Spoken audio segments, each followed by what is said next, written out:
नमस्कार दोस्तों, मैं दीप्ति सारस्वत आज आपके समक्ष उपस्थित हूँ मंगलेश डबराल जी की चंद रचनाओं के साथ में। आज चूँकि 16 मई है और 16 मई जन्म दिवस है मंगलेश डबराल का। इनका जन्म 16 मई 1948 को हुआ और निधन 9 दिसंबर 2020 को। मंगलेश जी का जन्म स्थान है गांव काफलपानी, टिहरी गढ़वाल, उत्तराखंड। आपके समक्ष मैं उनकी कुछ चुनिंदा रचनाएं, अपनी पसंदीदा रचनाएं प्रस्तुत करने वाली हूँ। पहली रचना जो मैं आपके समक्ष प्रस्तुत कर रही हूँ उसका शीर्षक है गिरना। पहाड़ी प्रदेश का लेखक है। देखें बर्फ को किस तरह से वे चित्रित करते हैं। गिरना। सबसे ज़्यादा खामोश चीज़ है बर्फ़। सबसे ज़्यादा खामोश चीज़ है बर्फ़। उसके साथ लिपटी होती है उसकी खामोशी। वह तमाम आवाज़ों पर एक साथ गिरती है। एक पूरी दुनिया और उसके कोहराम को ढांपती हुई। बर्फ के नीचे दबी है घास, चिड़ियाँ और उनके घोंसले। बर्फ के नीचे दबी है घास, चिड़ियाँ और उनके घोंसले और खंडहर और टूटे हुए चूल्हे। लोग बिना खाए जब सो जाते हैं वह चुपचाप गिरती रहती हैं। बर्फ में जो भी पैर आगे बढ़ता है उस पर गिरती है बर्फ।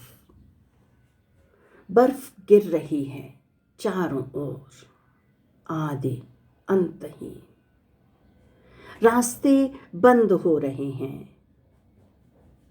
उस पार कोई चीखता है, उस पार कोई चीखता है। बर्फ पर उसकी आवाज फैलती है जैसे खून की लकीर।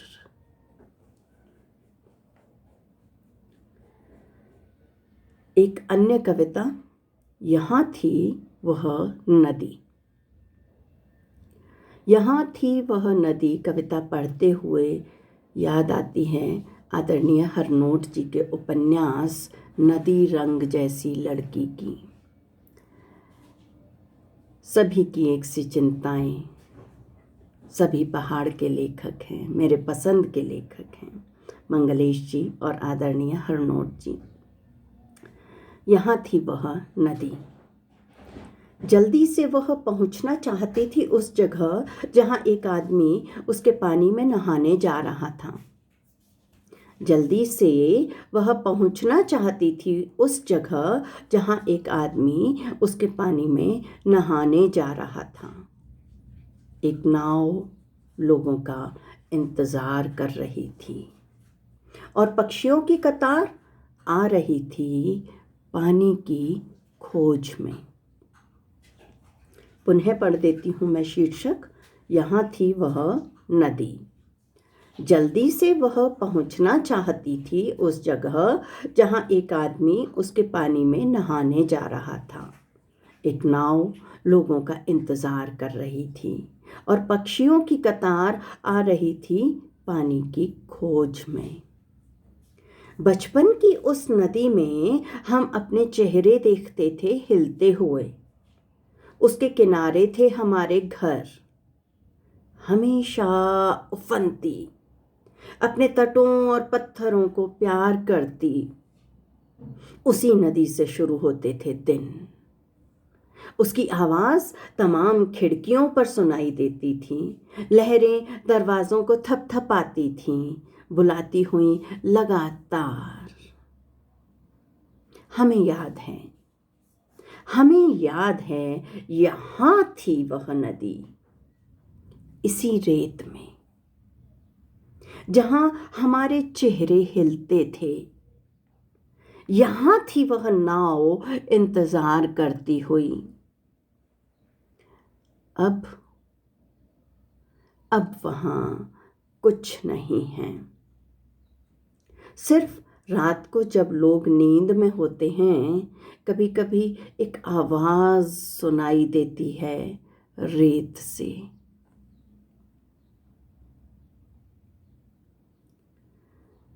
एक और रचना आपके समक्ष प्रस्तुत है। शीर्षक है अत्याचारियों की थकान।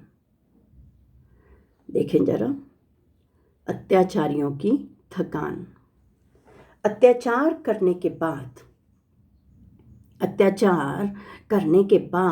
अत्याचारी निगाह डालते हैं बच्चों पर, उठा लेते हैं उन्हें गोद में, अपने जीतने की कथा सुनाते हैं। अत्याचार करने के बाद अत्याचारी निगाह डालते हैं बच्चों पर, उठा लेते हैं उन्हें गोद में, अपने जीतने की कथा सुनाते हैं। कहते हैं बच्चे कितने अच्छे हैं, हमारी तरह नहीं है वे अत्याचारी। बच्चों के पास आकर थकान मिट जाती है उनकी, जो पैदा हुई थी करके अत्याचार। एक अन्य कविता, बहुत ही सूक्ष्म संवेदनाओं के कवि हैं मंगलेश डबराल। शीर्षक है पत्तों की मृत्यु। कितने सारे पत्ते उड़कर आते हैं, कितने सारे पत्ते उड़कर आते हैं चेहरे पर मेरे बचपन के पेड़ों से। कितने सारे पत्ते उड़कर आते हैं चेहरे पर मेरे बचपन के पेड़ों से। एक झील अपनी लहरें मुझ तक भेजती है, लहर की तरह कांपती है रात, और उस पर मैं चलता हूँ। चेहरे पर पत्तों की मृत्यु लिए हुए। चिड़िया अपने हिस्से की आवाज़ें कर चुकी हैं। चिड़िया अपने हिस्से की आवाज़ें कर चुकी हैं। लोग जा चुके हैं, रोशनियाँ राख हो चुकी हैं। सड़क के दोनों ओर घरों के दरवाजे बंद हैं। मैं आवाज़ देता हूँ, मैं आवाज़ देता हूँ, और वही लौट आती है मेरे पास। एक अन्य कविता, शीर्षक है अंतराल। हरा पहाड़ रात में खिसक कर मेरे सिरहाने खड़ा हो जाता है।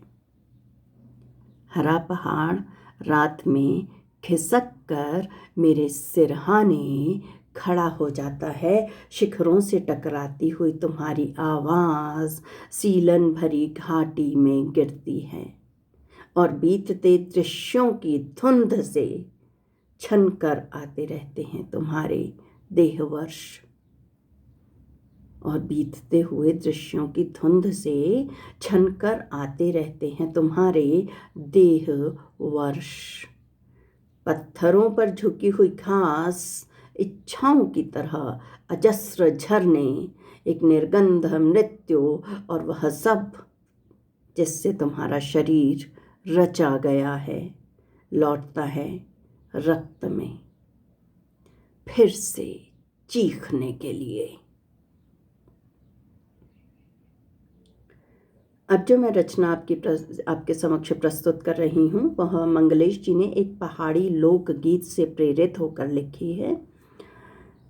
तुम्हारा प्यार लड्डुओं का थाल है, जिसे मैं खा जाना चाहता हूँ। तुम्हारा प्यार एक लाल रुमाल है, जिसे मैं झंडे सा फहराना चाहता हूँ। तुम्हारा प्यार एक पेड़ है, जिसकी हरी ओट से मैं तारों को देखता हूँ। तुम्हारा प्यार एक झील है, जहाँ मैं तैरता हूँ और डूब रहता हूँ। तुम्हारा प्यार पूरा गांव है, जहाँ मैं होता हूँ। एक बार और देखें इस रचना को। तुम्हारा प्यार लड्डुओं का थाल है, जिसे मैं खा जाना चाहता हूँ। तुम्हारा प्यार एक लाल रुमाल है जिसे मैं झंडे सा फहराना चाहता हूँ। तुम्हारा प्यार एक पेड़ है जिसकी हरी ओट से मैं तारों को देखता हूँ। तुम्हारा प्यार एक झील है जहाँ मैं तैरता हूँ और डूब रहता हूँ। तुम्हारा प्यार पूरा गांव है जहाँ मैं होता हूँ। परछाई, अगली कविता का शीर्षक। परछाई उतनी ही जीवित है जितने तुम। परछाई उतनी ही जीवित है जितने तुम।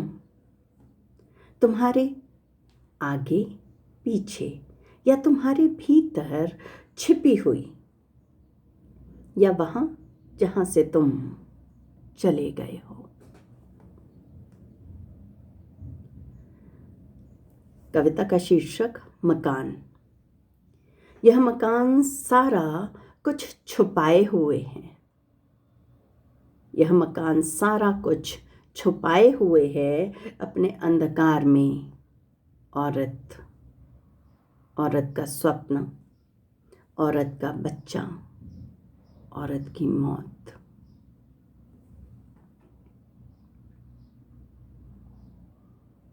शहर। मैंने शहर को देखा और मैं मुस्कुराया। मैंने शहर को देखा और मैं मुस्कुराया। वहाँ कोई कैसे रह सकता है, यह जानने मैं गया और वापस न आया। बहुत ही प्रसिद्ध पंक्तियाँ हैं ये मंगलेश जी की। मैंने शहर को देखा और मैं मुस्कुराया, और वहाँ कोई कैसे रह सकता है, यह जानने मैं गया और वापस न आया। थर थर। अगली कविता का शीर्षक थर थर। अंधकार में से आते संगीत से थर थर एक रात मैंने देखा, एक हाथ मुझे बुलाता हुआ, एक पैर मेरी ओर आता हुआ, एक चेहरा मुझे सहता हुआ, एक शरीर मुझ में बहता हुआ।